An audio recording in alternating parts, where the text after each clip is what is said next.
अस्सलाम वालेकुम। Welcome to my YouTube channel ERTFX। Most welcome हमारे अगेन से वीकली एनालिसिस के ऊपर। आज हम करने जा रहे हैं गोल्ड की वीकली एनालिसिस। तो चलते हैं, सबसे पहले हम जाते हैं डेली टाइम फ्रेम के ऊपर, जो कि मैंने यहाँ पे ओपन किया हुआ है। यहाँ पे हम देखते हैं कि डेली टाइम फ्रेम के हिसाब से मार्केट क्या मूव एक्सपेक्ट कर रही है और आगे हमें आने वाले दिनों में क्या मूव दे सकती है। तो पहले हम देख लेते हैं मार्केट का सिनेरियो क्या चल रहा है। तो जैसे कि यहाँ पे आप देखें तो मार्केट अपनी एक ट्रेंड के हिसाब से रिस्पेक्ट देती हुई प्राइसेस नीचे की तरफ आ रही हैं।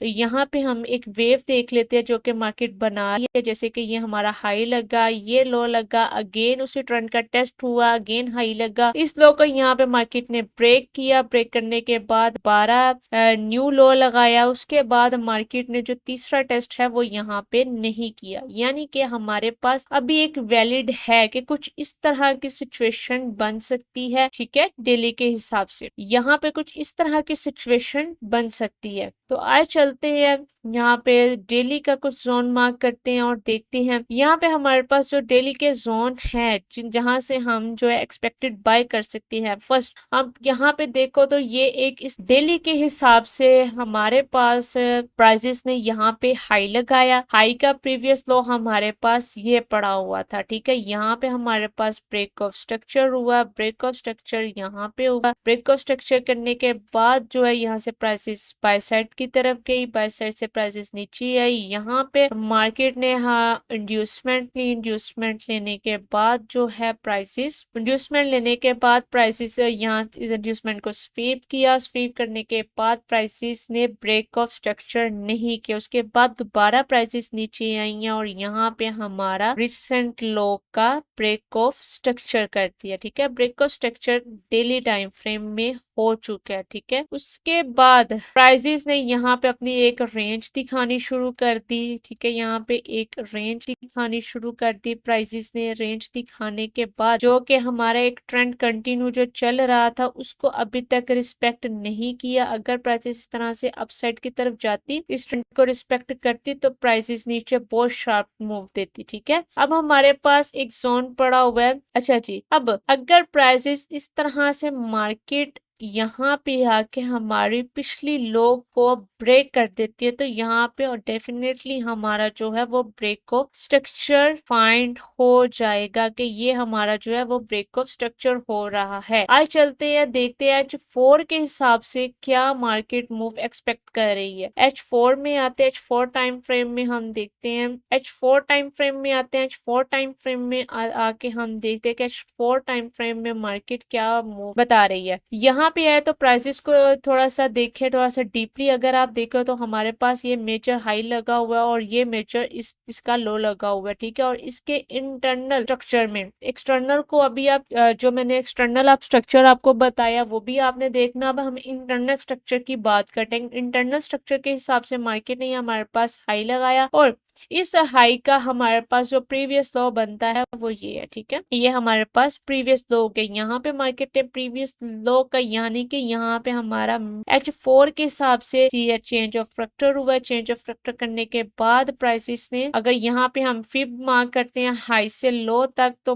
आप देखो हाई से लो तक मार्केट ने अपना 60% तक का जोन लिया, यानी कि यहाँ पे हमारे पास हिडन ऑर्डर ब्लॉक था। ठीक है, H4 के हिसाब से यहाँ पे हमारे पास हिडन ऑर्डर ब्लॉक था, वो मार्केट ने लिया और वो मार्केट लेने के बाद प्राइसेस काफी अच्छा सेल लाई है। ठीक है, हिडन ऑर्डर ब्लॉक लेने के बाद अब हिडन ऑर्डर ब्लॉक जब मार्केट ने लिया, अब यहाँ पे हमारा जो है ब्रेक ऑफ स्ट्रक्चर होता है, यानी कि मार्केट मंडे वाले दिन या ट्यूसडे वाले दिन इस लो को ब्रेक करे, ब्रेक ऑफ स्ट्रक्चर करे। ब्रेक ऑफ स्ट्रक्चर करने के बाद प्राइसेस ऊपर जाए, जो कि हमारे पास एक जोन हमारे पास ये मौजूद है। H4 के हिसाब से एक हमारे पास ये ऑर्डर ब्लॉक मौजूद है बाय साइड के लिए। इस ऑर्डर ब्लॉक पे आती है तो हम M15 की कंफर्मेशन देख के गोल्ड को इस जोन से बाय कर सकते हैं। अगर प्राइसेस इस तरह की कैंडल की मूव देके ब्रेक ऑफ स्ट्रक्चर करती हैं तो ये हमारे पास वैलिड जोन हो जाएगा बाय के लिए। फर्स्ट यहाँ पे हम M15 की कंफर्मेशन देख के जो जिस भी कंफर्मेशन पे आप ट्रेड करते हो उस कंफर्मेशन के हिसाब से आप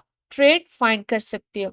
उसके बाद सेकेंड जोन जो हमारे पास निकलता है, अगर मार्केट इस जोन को भी ब्रेक करती है और लास्ट लिक्विडिटी भी लेने आती है तो हमारे पास एक वैलिड जोन एक हमारे पास ये भी है जहां से हम गोल्ड को बाय कर सकते हैं। ये भी H4 का ही जोन निकलता है। ठीक है, ये दो जोन वैलिड है जहां से हम गोल्ड को बाय कर सकते हैं। और यहाँ पे हमारे पास वॉल्यूम प्रोफाइल के हिसाब से भी दो जोन है जो कि मैंने ऑलरेडी मार्क कर रखे हैं, पीओसी का और HVN का, हाई वॉल्यूम नोट का और पीओसी का, प्राइस ऑफ सेंट्रल का। ठीक है, ये दो जोन यहाँ पे हमारे पास मौजूद है जहां से हम गोल्ड को बाय कर सकते हैं। बट विदाउट कंफर्मेशन आपने बाय नहीं करना क्योंकि गोल्ड सेल साइड है इस टाइम H4 स्ट्रक्चर के लिहाज से। ठीक है, अभी यहाँ पे अगर मैं आपको बताऊं तो अगर आपको मंडे वाले दिन इस जोन में सेलिंग आपको कहाँ से मिलती है वो भी हम देख लेते हैं। सेलिंग के जोन अगर हम मार्क करें तो हमारे पास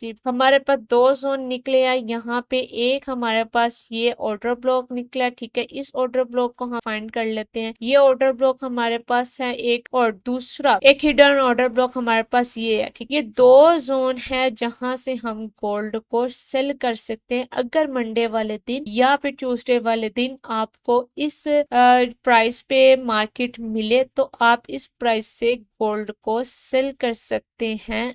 अच्छे पिप्स के साथ आपका टारगेट होगा। टेक्निकली एनालिसिस के हिसाब से जो गोल्ड है वो इस टाइम बेरिश मोमेंटम पे है, बुलिश मोमेंटम पे नहीं है। ठीक, अब डेली में भी मैंने आपको बताया और मैंने आपको H4 के हिसाब से भी बता दी है कि H4 के हिसाब से भी जो गोल्ड है वो बेरिश है, बुलिश नहीं है इस टाइम। और अगर इस जोन से मार्केट आपका, इस जोन से प्राइसेस आपका मेजर स्ट्रक्चर ब्रेक करती हैं, यहाँ पे आप देखना है H1 की कंफर्मेशन है 15 के, अगर चेंज ऑफ फैक्टर मिलता है तो आपका मेजर जो है वो H1 का ज्यादा आपने देखना है। H1 के हिसाब से इन दो जोन पे अगर चेंज ऑफ फैक्टर मिलता है तो लास्ट में मार्केट नेक्स्ट जो है वो यहाँ तक पॉसिबल है जाएगी, अपनी इस ट्रेंड को टेस्ट करेगी और जब तक ये ट्रेंड कंटिन्यू है आप यहाँ से हाई से जो है ना वो सेल इजीली ले सकते हैं। अच्छा जी, चलते हैं H1 टाइम फ्रेम के हिसाब से। H1 टाइम फ्रेम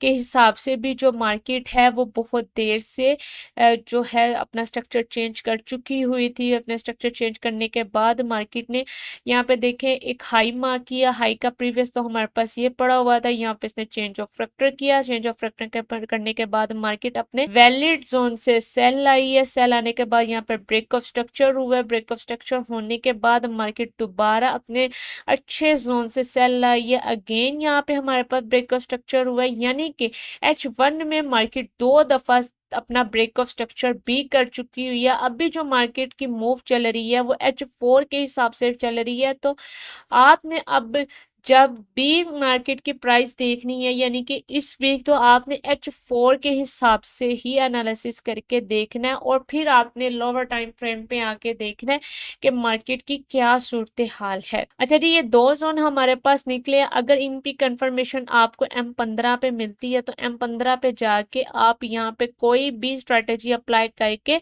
गोल्ड को इन दो जोन से बाय कर सकते हैं। फर्स्ट जोन जो ये वाला जोन है हमारे पास, ये 50 से 60% जोन है कि यहाँ से प्राइसेस जो है वो बाय साइड की तरफ जा सकती है। और ये जोन हमारे पास 80 से 85% तक वैलिड है कि इस जोन से मार्केट हमें बहुत अच्छे पिप्स काउंट दे सकती है।